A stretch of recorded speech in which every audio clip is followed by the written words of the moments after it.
Good evening and welcome to Mental Health Matters with me, Dr Audrey Tang. This is our after hours show and we look at all things mental health and well-being. We've got a really uplifting show for you tonight. We have Zoe Tynan-Campbell joining us. She is a psychologist, she is a pole dancer, she has swum the channel, she is a fabulously inspiring, joyful person, and we are going to be talking about the importance and the power of movement. But before we go over to chat with her, let's take a look at her channel swim.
Zoe, welcome to the show. I am in absolute awe of your achievement. I mean, you are amazing. Thank you so much for being here. Thanks so much for having me. I'm really excited. Oh, no, thank you for being here. Can you kick us off by telling us about this channel swim? I mean, it's quite a phenomenal achievement. Well, I actually feel like I may have cheated at swimming the channel because honestly, it was the best day, like completely magical. It was really sunny. It was the day after my birthday, so we had birthday cake. It was like a little boat party, honestly. We had like a speaker, music playing, and we were just, having the greatest time ever. So I still am like, did I do that properly or should I do it again? Like, should it be harder than that? I love that. I love that. Oh my goodness. I mean, you know, were you always a swimmer? What makes you think I'm going to swim the channel? So I'm absolutely not a swimmer. I don't even call myself a swimmer now, weirdly. I don't know. I feel really uncomfortable calling myself a swimmer. I don't know why. It's probably ridiculous. But basically, I was cold swimming, just not in a distance way. Just basically in lockdown, I started because it was the only place still open where you could move your body, and I was like, I really would like to move my body. And I just really loved the feeling, all of the, I really felt the benefit, not just because it was lockdown, but I just really did something to me that I hadn't experienced before. So I just started swimming every single day, but not in any competitive way, just as a like daily meditation, if you like. And then I'd heard, about people swimming the channel, and a couple of people in the sauna had, chatted about swimming the channel. And then one day I just kind of out loud was like, I think I'm going to swim the channel. I'm thinking about signing up to the folks in the sauna who I would see every day, because you see all the same people when you're swimming at the same, time every morning. And they kind of like, some of them scoffed a little bit and were like, yeah, here she goes, whatever. And then I rang one of the guys from Brockwell Swimmers who was advertising that they were looking for swimmers. And my intention was to do it the following year. So I thought I'll just have this chat with him. I'll get the lay of the land and then I'll sort of decide. And this was in April, I think. Yeah, would have been around April. And so I said to him, I'm thinking about doing it next year, but I usually swim breaststroke with my head above the water and a hat and glasses on, no goggles. Do I need to train front crawl? And he was like, no, like if you're comfortable doing breaststroke, you can do breaststroke as long as you can swim a mile in roughly 45 minutes, like you're all good. I'd only ever swum 13 lengths, so I had no idea if I could swim a mile in 45 minutes or at all in cold water. And so I said to him, yeah, okay, well, I'm thinking about doing it next year. And he was like, no, do it this year. You've got enough time to train. You've got 3 months. And then before I knew it, I signed up and I was like, okay, I guess I'm going to swim the channel in July then. So I thought, okay, well, I kind of need to check if I can swim a mile. So I think I'd been swimming, like 10 to 13 lengths. So the next day I went, I was like, okay, I'll do 20. Let's see how 20 feels. So I did 20. And then the next day I was like, okay, well, I did 20. Let me just do a mile. So a mile is 32 in Brockwell, the Lido where I swim. So I did 32 and I got out of the pool and I like walked through reception beaming. And they were like, oh, you were in for a while. And I said, yeah, she's a mile girly now. And I was like super stoked. And then I just swam a mile every day until the channel swim, and almost every day since, including today. I love and that. Yeah, that's it, really. No, I love that. I mean, I just think that training, that routine in a way gives you something, and it gives you that focus. And now something that you have disclosed to us is that you are neurodivergent. And so how does that training regime, how did that help you, or did neurodivergence impact your training in a negative way? How did you balance that? Yeah, I think I would say not in a negative way. Great. I don't think. So I'm very demand avoidant, which might sound strange for someone that did something that you would assume requires a lot of discipline. So everybody else had a training regime. They would do like drills and they would have to hit this marker by this point and do this by this point. And they would do this like tapering off, which I think people who run marathons also do. And then they would stop swimming in the lead up, like a few days before. They say you shouldn't swim. And my approach was basically, no, sorry, I can't get on board with that. I'm just going to wake up every day and swim a mile. And I think that will be okay. And then on the day, the way I kind of rationalized it was, I'm just doing my morning swim, but like a few more of those in close succession. So it's fine. I do this every day. It can't be that hard. And that's how I approached it. So I just did my mile every day. I naturally got a bit faster, even though it wasn't really my intention, and I got stronger. But I have this approach that I think is across the board, where I have to just have a level of like radical trust in myself, and that most things are mainly about your brain and not about, within reason. I knew I had a level of fitness. It's not like I had never moved my body and then was like, cool, off I go. I was active and all of those things. But I know that I'm a human that just has to be in a good frame of mind to get the job done, if that makes sense. It probably sounds a bit gross and cheesy. So it doesn't. It's perfect. It makes perfect sense. And so you've said something which I really think a lot of our neurodivergent and all, in fact, our viewers need to hear, which is you need to know your own mind. You need to know your own brain. And sometimes, even if that is the training program that everyone does, and I get it, but if it's really not working for you because you know you're different, you need to do what's right for you. And you're right to mention things like basic level of fitness. We get those, and that is important, of course. But the fact is, you knew how you would best function. And I think that's definitely brilliant. That's so insightful. Same with food as well. Everyone was saying, don't bring like salty crisps, don't bring this. These are the kinds of snacks that are good when you're swimming. And I was like, I hear you, but I know when I get out of that pool, because of my neurodivergence, I'm going to be craving the sensory feeling of crunching crisps. So I just took crisps and pastries because I knew that's what I would want. And I was fine. I didn't get seasick.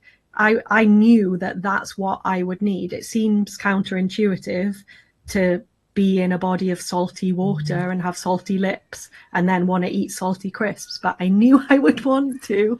So I just kind of lent into that. And thankfully, it seemed to pay off. I And this is love probably it. terrible advice, because you're probably supposed to have a training regime, and you're probably supposed to eat, like, I don't know, protein balls or something and gels. But I just really trusted that I knew how I would feeling in that moment, and that I should go with that, Yeah. really.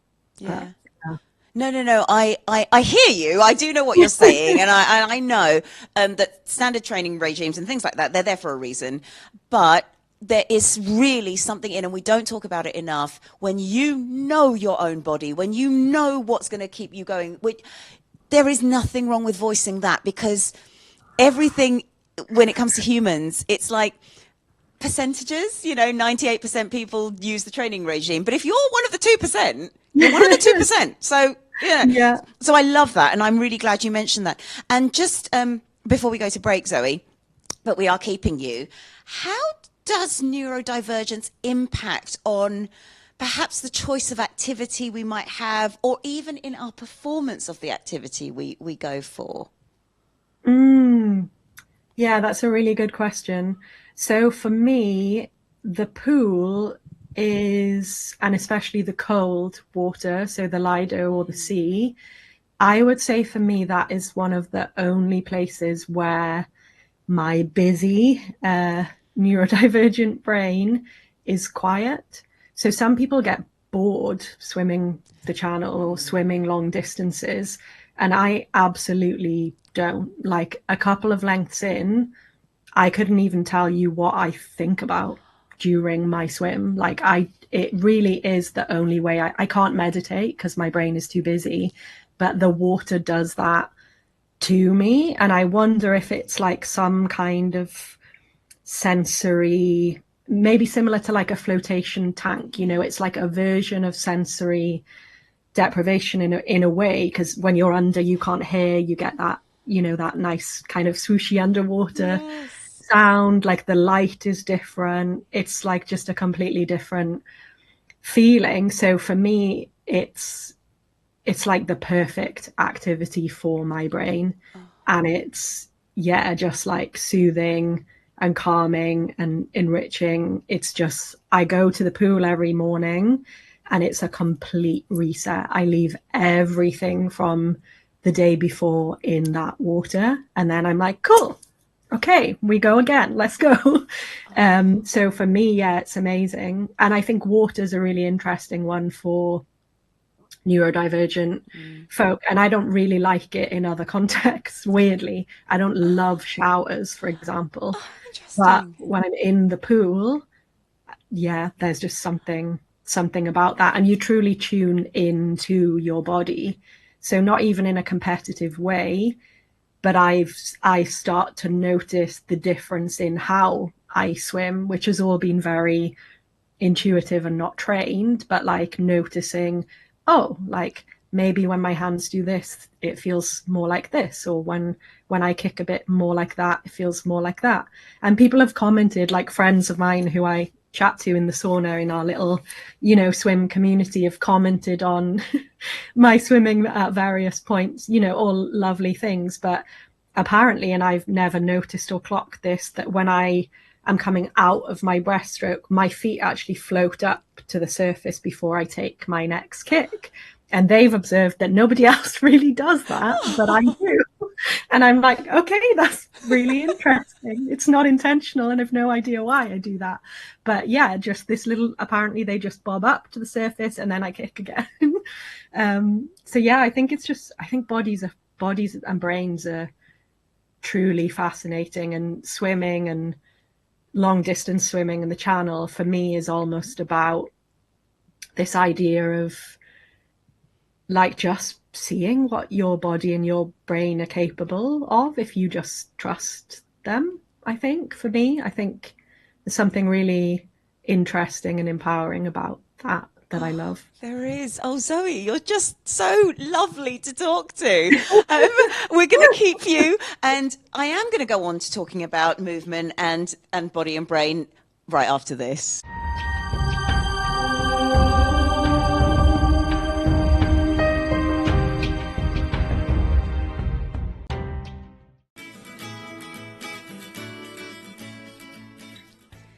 Welcome back to Mental Health Matters After Hours. I'm here with Zoe Tynan-Campbell. She is an academic. She's also a pole dancer. We'll get to that in a minute. And she swam the channel. And we've been talking about how incredible swimming is. She's also neurodivergent and how that really quietens her brain. And now I wanted to go into pulling the academic thread, Zoe, and talking about, from your academic point of view, why is movement, any movement, so important to mental health? Yeah, I think there's kind of a dual aspect for me. So I can't separate moving my body from the places I do that and the people that I do that with. So there's kind of that element. There's all the stuff around the actual moving of your body, but there's also, there's a reason that like walking meetings are a thing for ideating. Your brain does something different when you are in those kind of motion, the same with like having tricky conversations in a car, something about that motion and the sound does things to your brain that mean you think in a different way. So I think being in, roles where you're maybe like making lots of decisions, where you're engaging with lots of people, where you're, and I think there is, it's hard work, right? Like I'm trying to meet everyone where they are in a space, and everyone has complex emotions, experiences, brains, all of those things. So I'm spending my days kind of helping them navigate their, creative practice, their discipline, their professional self, their all of those things. And then I kind of need a space to go and like afterwards, like just like it's I just need movement to as well. It's shaking. Yeah, exactly. And I think like it can be a really good way. I mean, I mentioned earlier that I leave everything in the pool, and what that does is create space for me to activate that part of my brain that maybe innovates more, or can rethink my teaching, or can rethink how I show up in those spaces, and can be more agile and responsive and all of those things. Because and I suppose in kind of relation to swimming, it's a craft also, right? Yes. And I'm in a creative institution, so I'm dealing with creative humans and students and graduates. And just as they have a craft, I think moving your body is a craft, and it's a ceremony, and it's a therapy, and it's joyful, and it's fun, and it's all of those things that you need in your creative practice. You also, there's a lot of similarities, I think, between those spaces. So for me, it's like a dialogue between the two of them. And I'm different. I move differently when I don't swim every day. I'm like, it's in everyone's best interest if I swim every day. So if I'm 10 minutes late because I did a longer swim, you'll be glad. If I didn't swim, you're not getting the best out of me. I love that. And sort of relating to that, and you've kind of begun to touch on it, but you've said before we started recording that proficiency can be a real leveler when it comes to recognizing what our body can do for us, not obsessing over what it looks like, which is one of the issues that I think women, we seem to have, because we are judged, we're objectified, and that's what people say. But swimming, I know, is a leveler.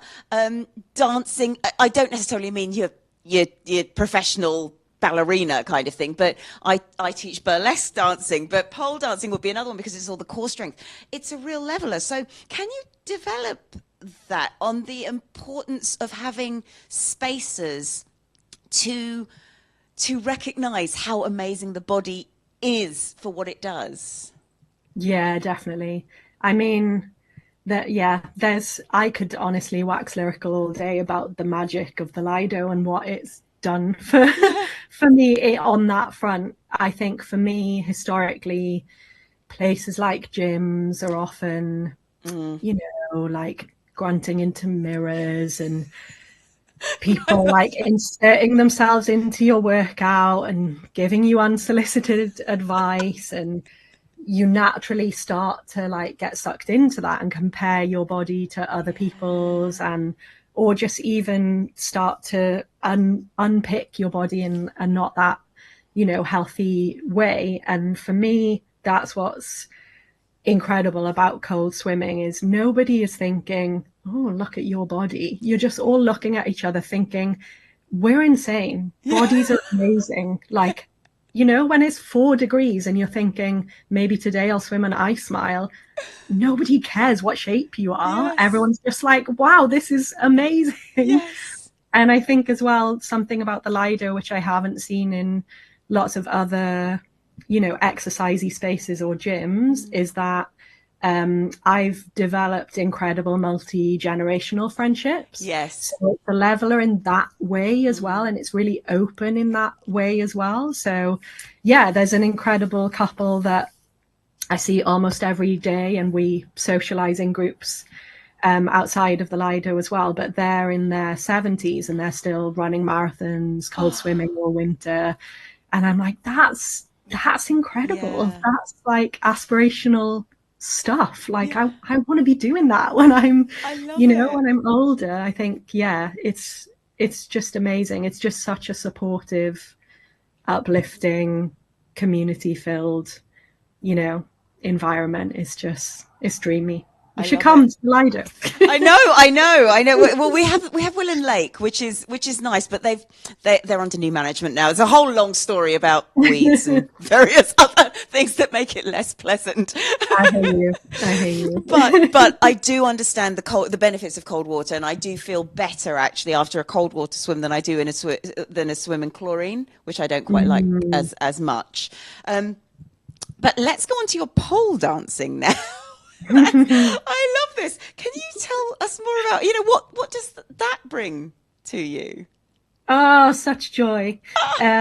So much joy and so much community. Again, it's like another one of those just like empowering, uplifting spaces that I'm obsessed / addicted to. And actually this weekend, tomorrow, I'm going to go and try aerial hoop and hammock. And on Sunday, it's Wuthering Heights Day at the Pearl Studio. So we're just going to wear beautiful flowy dresses and dance around to Kate Bush and make beautiful art, basically. So I'm really excited about that. But yeah, it's a similar thing. Like you won't.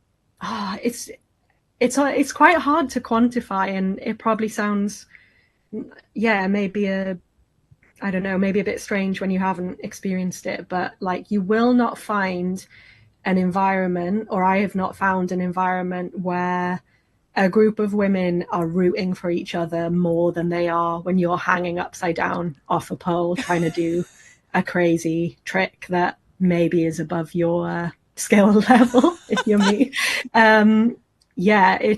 It's just honestly incredible. And actually someone joked, well, maybe it wasn't even a joke, maybe it's quite serious, a few weeks ago, that, people sort of assume that when women dress what they might describe as in a sexual or seductive way, that, we're somehow doing that for the male gaze. And someone at the studio was saying, you only need to set foot in a pole studio full of women to know that we're actually dressing for the female gaze. And it's so true. And, it's not even about, not always anyway, about being explicitly sexy. Obviously there is an element of that, and I don't want to deny, the roots of pole and where that comes from, but there's also an element of you actually need a lot of flesh available to grip the pole. It makes sense to wear less clothes, Yes. It's practical as well as beautiful. So I love that. No, that's so true. And because I teach burlesque, and it's a similar sort of environment that I try to create there. That it's supportive. It's dressing up for each other, dressing up to feel nice, dressing up for yourself as much as anything else, and it's lovely. So amazing. So to go back to the practical things, pole, swimming, all of that needs a lot of core strength. And I know that's something that I don't want to say I've let it go, but I'm not as good with that. So if I wanted to do pole or really take swimming seriously again, how do you begin to build that core strength if you're just kind of starting out? Yeah, I suppose for me, it's just about commitment. So I didn't enter into either of these sports activities, pursuits, whatever you want to call them, with like those kind of goals. So for me, the way it works best, which maybe other people can relate to, is like picking something that you love to focus on and you love to do. So in pole, I absolutely love the dopamine hit of doing something really risky. So like if I'm going to do a drop and my head's inches from the floor and everyone in the room is like, like that's the bit that gets me there, showing up week after week after week. And then of course the doing of it takes care of the core and the body and all of that stuff. But if I try to go, okay, I want a six pack or, you know, whatever other stupid, I want a washboard, a completely flat stomach, or like, I want like juicy glutes. So let me do 5,000 squats. Those motivations don't really work for me. And that doesn't mean I'm not a human that's aware of like how their body looks. I certainly am. And I have insecurities like probably most people. But for me, I have to separate from that and let something else drive me to move my body. And I mean, pole is an exceptional entire body workout. It's truly humbling. It's like Pilates times 50,000. Yes, because you're in the air. And weight training, and you know, it's like all of those things.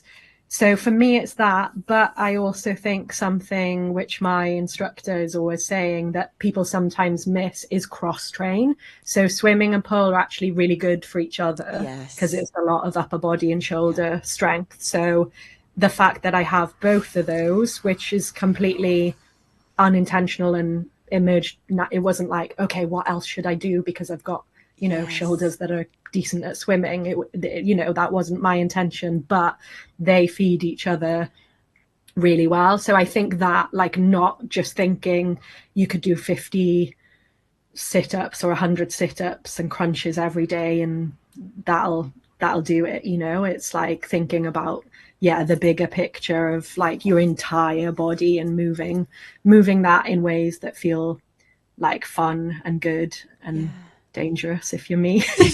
And then the body and the muscles like follow, and the speed follows, the skill follows. But for me, it has to be rooted in like play and joy. It can't be rooted in I'm going to this place to change how my body looks. And for some people, of course, if that is your motivation, then it works for you. But Zoe, out of so many people we have on this show, you really have a true connection and understanding with your body and your mind, and I think that is so inspirational. It's beautiful to see. Thank you. And I think took a minute to get there. Oh God, but honestly, it's just so lovely, and I think that's something we can all aspire to, is just listening to ourselves a little bit more, cutting the noise, cutting the expectations that almost society has placed upon us. But you're so right, just to bring up one of your points about the finding something else that gets you to the class. It's like park run. I hate running with a passion. Me too. You know, I know it's good for me and all of that, but I'll tell you what gets me out there. I push the dog in a pram. And he loves it. He loves it. And he looks at me. And then when other people are going faster than me, he looks at me again like, you know, come on. Pacemaker, I love it. But that's what gets me there, because I feel he's missing out if I don't go. It's just really sad, but that's what it is. But yeah, you're so right. Oh my gosh, Zoe, we're keeping you. We'll be back just after this. A world without the arts is one without confidence, creativity and community. And yet funding has been reduced every year. Arts programs have been shown to benefit social inclusion and well-being, particularly for marginalised groups, with projects fostering a sense of belonging, cultivating mutual understanding, and breaking down social barriers and isolation. Participation in arts programs can help boost confidence and open doors to opportunities that may otherwise be inaccessible. Click Arts Foundation offers grants up to £2,000 for grassroots arts projects twice a year, with our Community Arts Experience trustees meticulously scoring each project on impact and sustainability. To date, we have supported craft and visual arts projects, dance, drumming for wellbeing, and preservation of heritage and culture. If you share our passion, not just for maintaining the arts themselves, but contributing to the many benefits it can bring, please consider making a donation to Click Arts Foundation registered charity.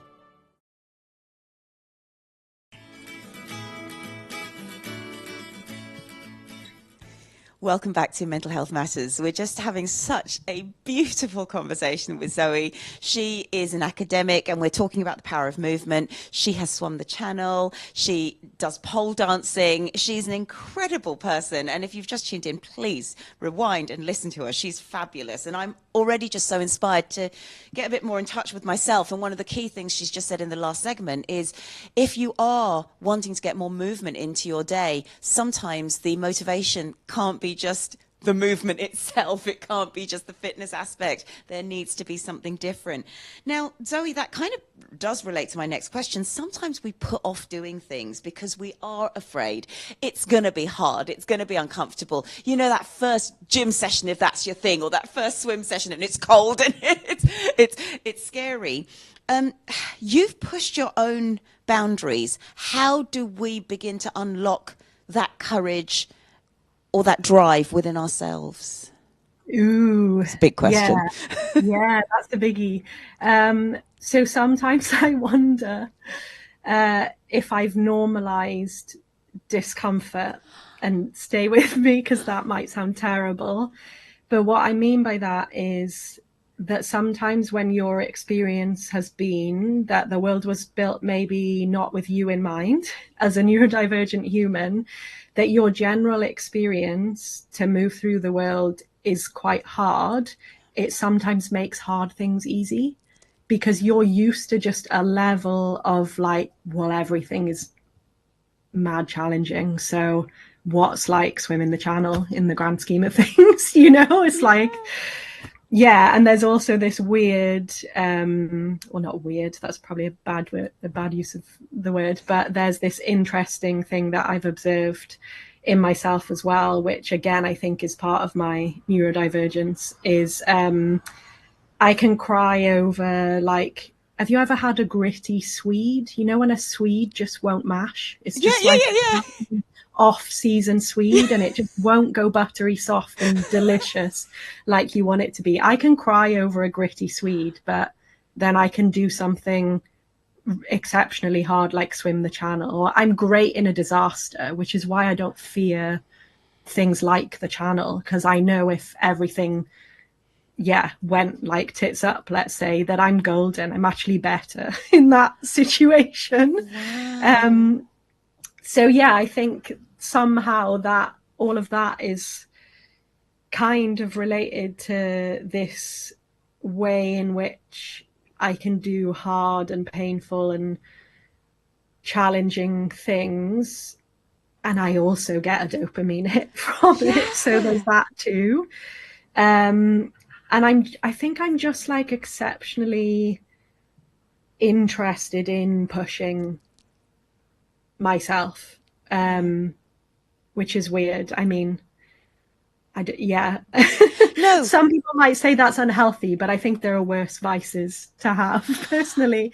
But yeah, I'm just fascinated by what your belief in yourself can lead to, and what, like, just saying something out loud and committing to it, what that can do, and like what even is pain or like discomfort, and that doesn't mean that I don't regularly freak out. I mean, there was one week where my usual pole instructor was away on a training course and they got a replacement, and I thought I knew the replacement. I thought it was someone else whose class I'd been to, and then it turned out it wasn't. And I arrived and I opened the door and I saw this person who was completely alien, and I couldn't function. I was like, no, this is not what I was prepared for or expecting. So it's like I'm simultaneously really agile and responsive and open to like fluid flow,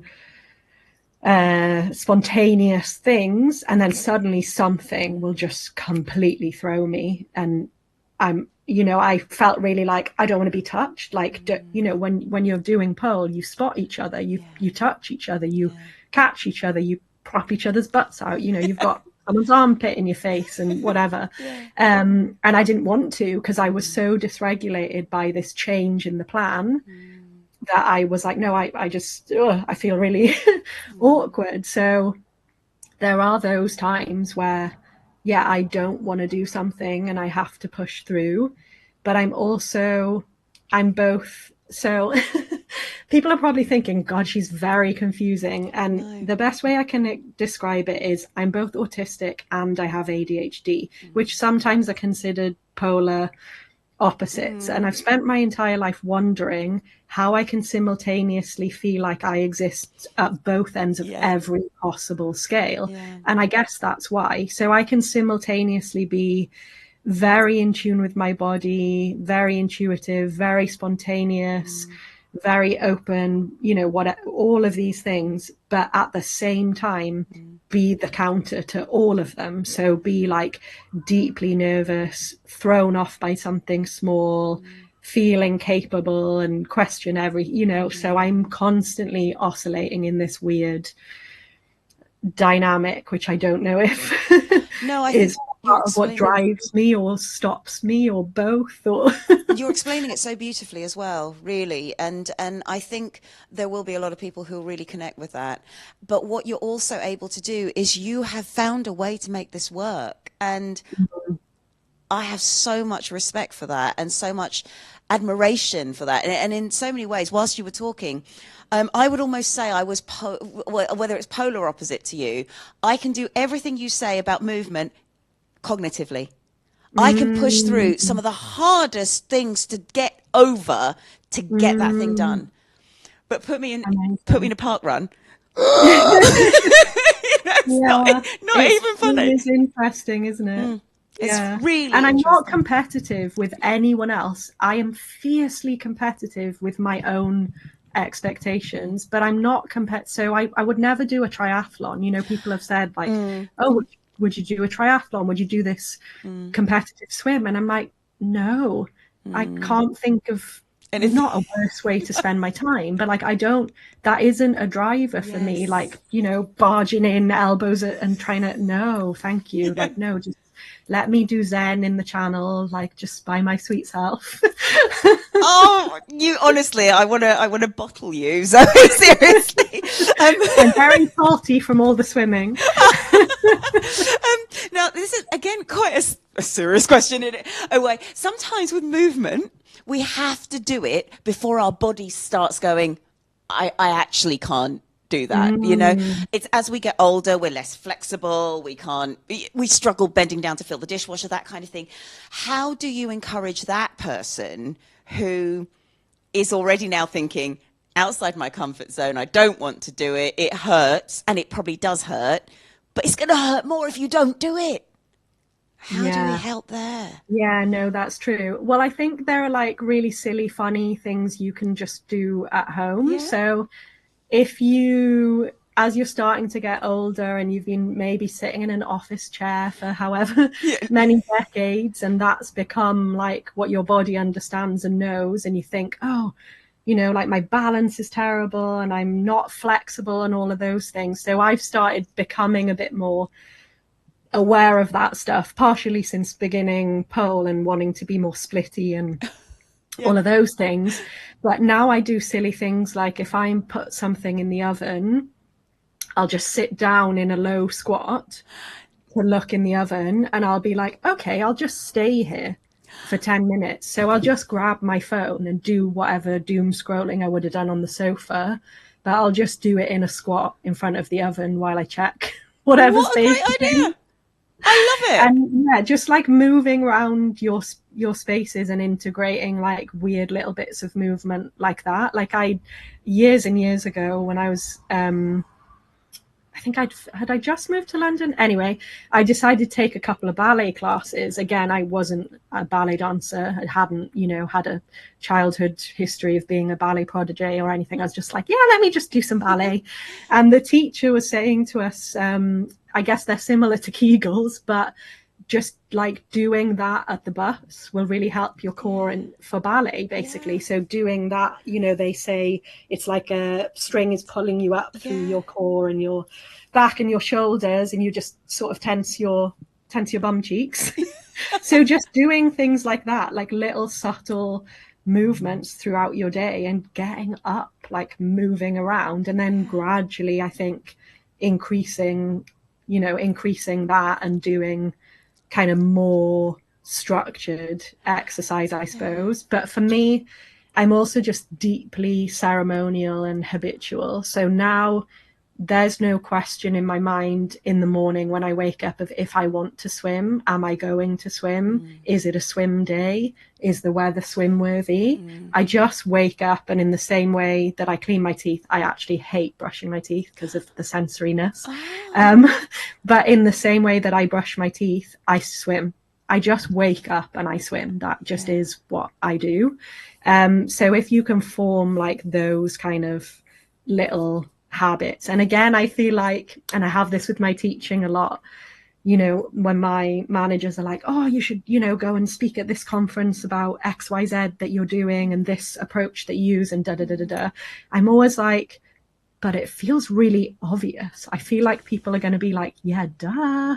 And I feel kind of the same with like, when I talk about exercise or when I talk about just do these weird little movements or do this or form a habit or whatever. Everyone's like, yeah, we all know about that habit self-help book. But like, I don't know, just find those little habits that you can embed into your kind of daily existence, I think. As you're talking, I think I do recognize what you're saying, because we talk about self-care and we talk about go out for a walk and everyone knows that, but they're not doing it. So the question then becomes, well, why aren't they doing it? And I think there's two things. When you were talking about ballet and doing sort of a little bit of the Kegel exercises and then the posture exercises, I absolutely understand that. But in some people's heads, what that is when you're doing ballet at home, you're pas de bourraying and arabesquing across the floor. It's like, you're not. No ballet dancer does that. Only very strange musical theatre students might do that. But they're kind of doing it for a reason. So it isn't like that. And then the second thing is, I believe you have to get through kind of a pain wall, not a pay wall, but a pain wall before it gets nice. And once you're through it, that's what healthy feels like, and it feels amazing. But I don't think we actually push through that, because you can't get people feeling it until they feel it, if you see what I mean. Yeah, I think that's true. And maybe comes back to what I was saying about like discomfort. Like maybe in some instances we've become a bit too comfortable. Lots of us have jobs that are a very different shape to how jobs used to be. Like they might be, you might be a graphic designer who's like, I don't need to get dressed. I can just lay in bed and bosh out this design work, and that feels good for me. And I'm all for making your job, work in a way that does for you. But maybe there, in terms of like our bodies and exercising and discipline and all of those things, maybe there is a point of going, am I just too comfortable everywhere I put myself? Like, what happens if I put myself somewhere where actually my body is a bit awkward or uncomfortable? And like you say, when I push through that, what's that feeling after that? And then for me, when I get to what you described as now I feel good and healthy, then my body goes, okay, what's more painful or harder? So in the context of swimming, it's like, okay, I swim every day. What's harder? Well, I'll swim a massive body of water with jellyfish and huge shipping tankers or whatever, and in the context of pole, it's like, oh, okay, I've nailed that move. How can I make it more dangerous or painful or risky? Can I do straps, or can I do chains, or can I do, like all of these little,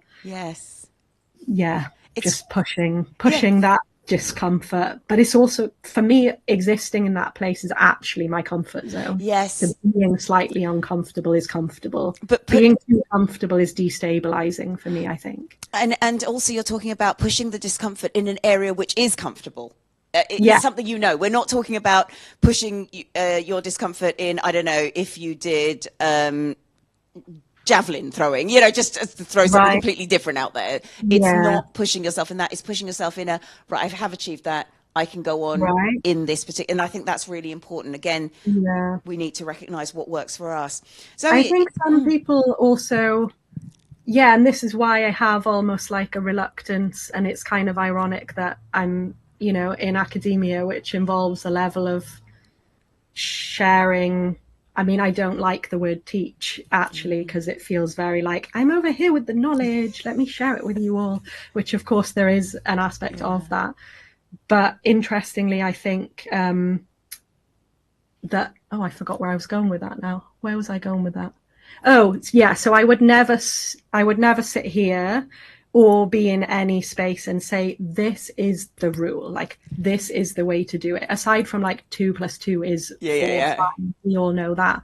But like, you know, if I'm helping a student prepare for an interview or something, I wouldn't say to them some of the classic things that you might read online or in books of like, do the superwoman stance, or like practice in front of your friends, stand in front of a mirror, because I know that all of those things are a nightmare for me and don't work for me. What works for me before an interview is just being zen, going for a swim, maybe having a little coffee, knowing that I've done a bit of reading. I trust myself that I've got this interview for a reason, and I can answer intuitively because I already hold the knowledge that I need to answer. Whereas if I practice, oh God, no, I'm going to get stuck on one little point and I'm going to neglect everything else around it. And I'm going to be frozen and paralyzed. I'm going to do an awful interview. So I think, like you've touched on it a few times, but with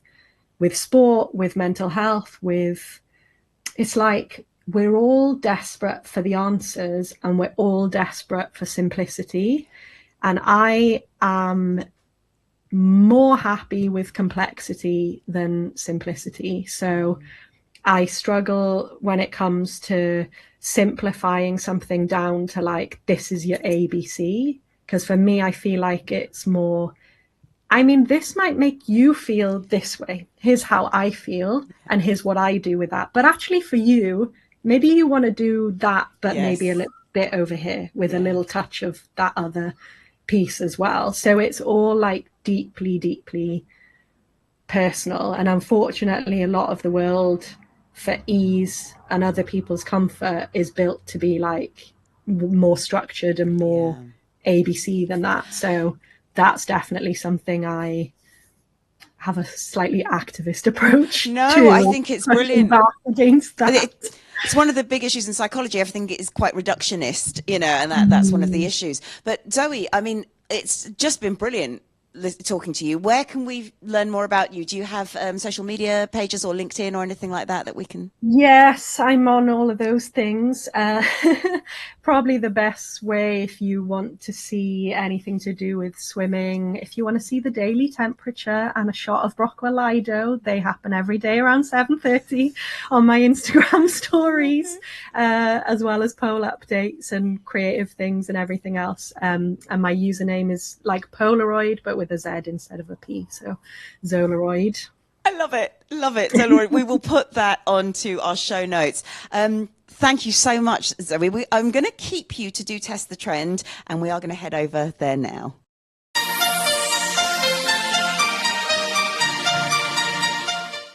Okay, so one takeaway that I would recommend that everyone can try that doesn't cost anything, that doesn't involve leaving the house, is a cold shower. So that's your gateway drug to cold swimming. And hopefully I'll see you in the Lido a month later. But just try a cold shower. You can do hot afterwards and hot before.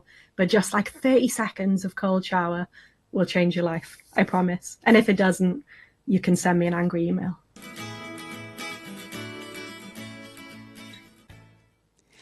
As as we come to the last bit of the show, this is the bit where I like to reflect on everything the guest has said. And I think there is something very important that Zoe talked about, which I have used in Test the Trend, in Business Boost, and it's an exercise which I think is worth remembering at this time.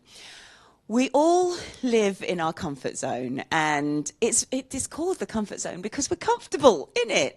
And whatever is going on around us in our comfort zone, we are able to cope with it.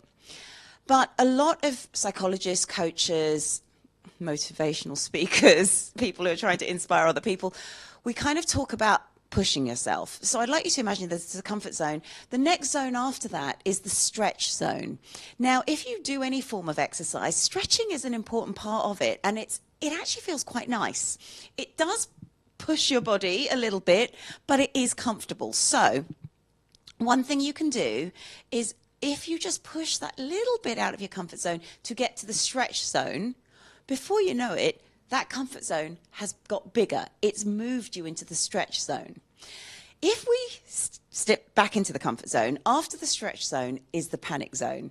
And that I liken to somebody who says, right, I'm going to start running, and then they go and run 10K, and then they hurt their ankle, they hurt their knee, and they don't want to ever do it again. That's pushing yourself into the panic zone. That's going way too far. You've got to do something that just pushes you a little bit first, get used to it, make it feel nice, get into the stretch zone, make that stretch zone that little bit bigger, and the next step is now still a stretch zone because you've made your comfort zone bigger, but what you're now doing is pushing into what would have been the panic zone, but it isn't anymore a panic. And that's just something I think we just need to do every single day. Practice getting out of your comfort zone and into the stretch zone. And from all of us here at Mental Health Matters After Hours, have a good night.